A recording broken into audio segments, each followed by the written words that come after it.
du CE2? Oh, j'ai encore dit bonsoir. Il fait nuit, tu vois, je suis en train d'enregistrer ta séance de catéchisme pendant la nuit, mais toi, tu vas me voir, je pense, le jour. Donc, je te dis bonjour.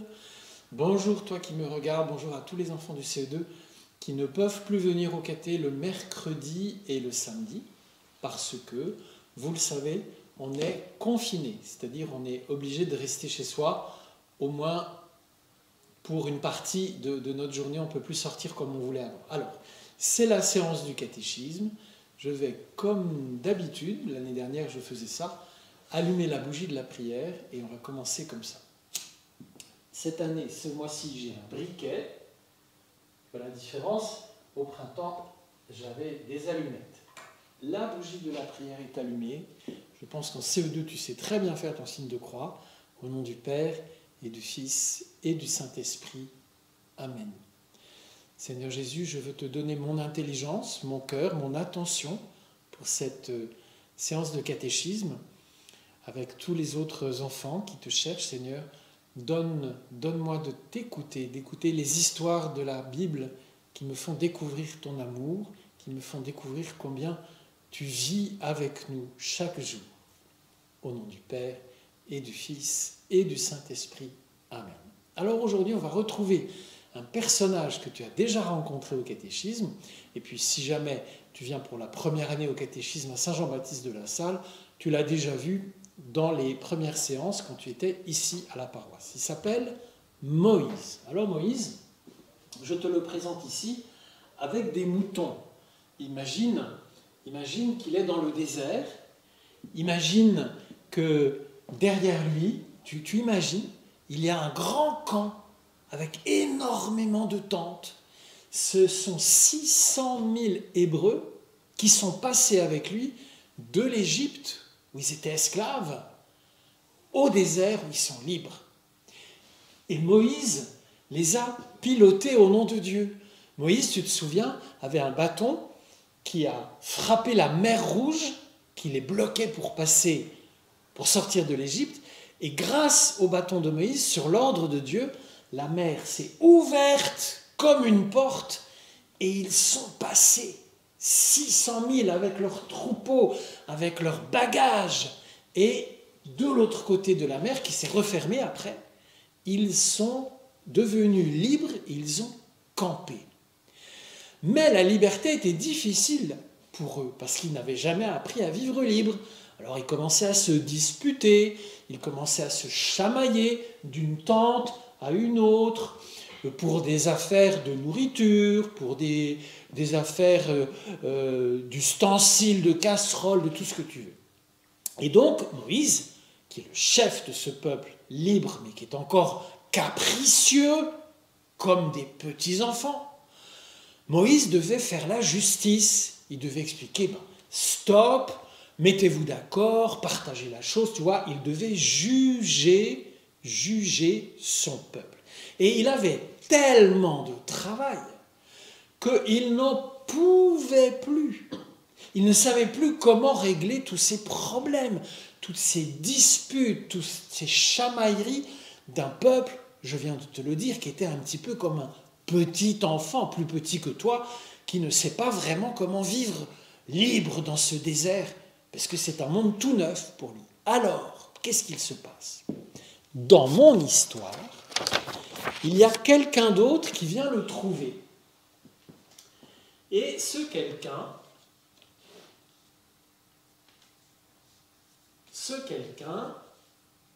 c'est son beau-père. Le beau-père de Moïse, Moïse est là, c'est son beau-père. Le beau-père, c'est le papa de sa femme. Voilà.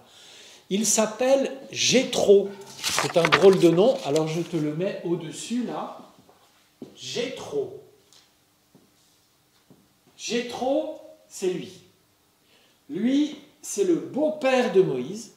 Lui, c'est le papa de la femme de Moïse. Tu as compris? Jéthro, c'est le beau-père.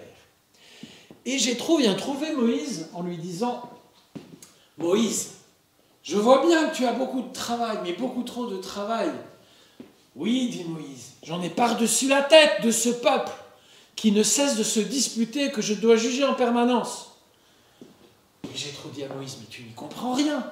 Il faut que tu te fasses aider. Et Moïse lui dit, mais comment est-ce que je peux me faire aider? Je n'ai pas d'idée. Alors Jéthro lui dit, mais voilà l'idée, je vais te la donner. Tu vas nommer des responsables par groupe.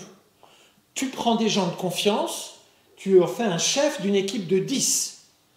Et puis, tu prends quelqu'un d'encore plus fiable, tu as encore plus confiance en lui, et tu le fais chef de 50. Et puis, tu vas trouver des gens encore plus capables, et tu vas les faire chef de 100. Donc, tu vas avoir des chefs de 100, des chefs de 50, des chefs de 10. Et voilà l'idée que je te donne, Moïse, moi, ton beau-père qui s'appelle Jéthro. Tu vas donner au chef de 10 de régler des toutes petites affaires. Tu vas donner au chef de 50 de régler des moyennes affaires. Tu vas donner au chef de 100 de régler des affaires moyennement grandes. Et toi, Moïse, tu t'occuperas des grandes affaires. Comme ça, au lieu de t'occuper de toutes les disputes, tu vas juger les affaires importantes et tu vas avoir des gens qui vont t'aider pour juger les affaires moyennement grandes, les affaires moyennes, les affaires petites. Alors Moïse a écouté le conseil de son beau-père Jéthro. Il s'est dit, ça c'est vraiment une bonne idée, je n'y avais pas pensé tout seul. Et il s'est mis à choisir des hommes justes, intelligent, honnête. Il lui a dit, toi je te donne une équipe de 10, toi je te donne une équipe de 50, toi je te donne un groupe de 100. Toi tu vas régler les petites affaires, toi tu vas régler les moyennes affaires, toi les affaires moyennement grandes, et si vous entendez parler d'une affaire importante, vous me l'envoyez à moi. Pourquoi est-ce qu'on te raconte cette histoire? Parce que Moïse, qui est un prophète, un grand chef, un grand saint, quelqu'un qui a la bénédiction de Dieu, quelqu'un qui a l'esprit de Dieu, quelqu'un qui conduit son peuple avec la puissance de Dieu, eh bien, même cet homme-là, il ne pouvait pas tout trouver tout seul. Il a eu besoin d'un conseil. Il a eu besoin de quelqu'un qui lui dise « J'ai une bonne idée pour toi ». Alors toi, tu es en CE2. Est-ce que tu écoutes les conseils? Est-ce que tu écoutes des gens adultes qui te disent « Tu sais mon garçon, tu sais ma fille, moi je connais un petit peu mieux la vie que toi, je te conseille de faire ça comme ça, je te demande plutôt de faire ça comme ça ». Moïse, tu vois, il avait beaucoup d'autorité, mais il a écouté le conseil d'un autre pour trouver une bonne idée, pour mieux pour mieux faire son job, mieux faire son travail de chef. Toi, tu as un travail d'enfant. Tu es en CE2, tu vas à l'école, à la maison, il y a la famille, peut-être frère ou sœur, et tout seul, tu ne peux pas tout savoir. Comme Moïse, est-ce que tu es capable d'écouter les conseils et d'y obéir? Rappelle-toi, Jéthro dit à Moïse, mais tu vas t'épuiser, prends des chefs de 10, des chefs de 50, des chefs de 100 et fais-leur juger des affaires de plus ou moins grande importance. Et Moïse, il a obéi. Et toi, quand on te dit, va ranger ta chambre, apprends ton vocabulaire, prête tes affaires à ton petit frère, à ta petite sœur, ou bien quand il y a un jeu ensemble et qu'il y a un arbitre qui donne des règles et qu'il dit, ben voilà, là il y a eu une faute, est-ce que tu contestes? Ou est-ce que tu écoutes? Est-ce que tu écoutes les conseils, tu vois? C'est très important pour grandir, pour vivre en présence de Dieu, pour vivre en paix avec les autres, pour juger les affaires avec intelligence. Il faut écouter les conseils, il faut écouter les autres.